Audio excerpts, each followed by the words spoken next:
Union Bank of India is facing the heat for spending 7 crore rupees to buy a book authored by KV Subramanian, the former executive director at the IMF. The government terminated Subramanian's services at the IMF 6 months before his tenure was supposed to end. Now, the All India Bank employees has called for a probe into Union Bank, citing wasteful expenditure. Ritu joins us now with more. Ritu, what does this mean for the bank now?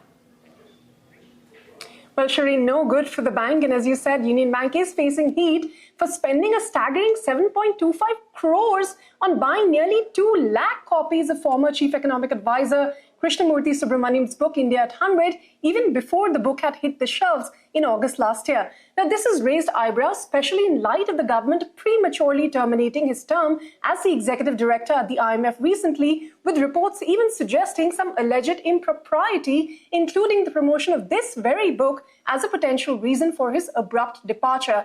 Now, an internal memo from Union Bank of India, which we have accessed, shows that the bulk order was placed in June or July of last year, with the bank buying nearly 2 lakh copies of this book. And this memo cited, and I quote, the desire of the top management as the reason for the purchase, calling the book invaluable for anyone interested in the rise of India's economy, and stated the bank wished to distribute copies of this book to its customers and to corporates, supposedly to tap into future business opportunities. And it gets even more bizarre because the bank said it also intended to widely distribute these books to schools, colleges, libraries across the country to showcase India's potential as an economic leader.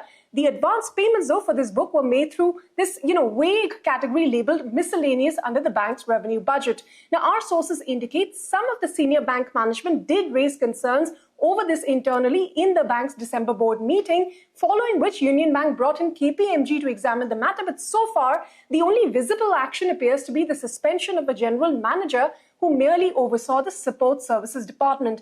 In the meanwhile, All India Bank Employees Association has also now called for an official investigation into this issue, branding that spending as wasteful expenditure and questioning the benefits Union Bank achieved by spending crores of rupees to buy a book. All right, Ritu, many thanks for joining us. Now, electronic giant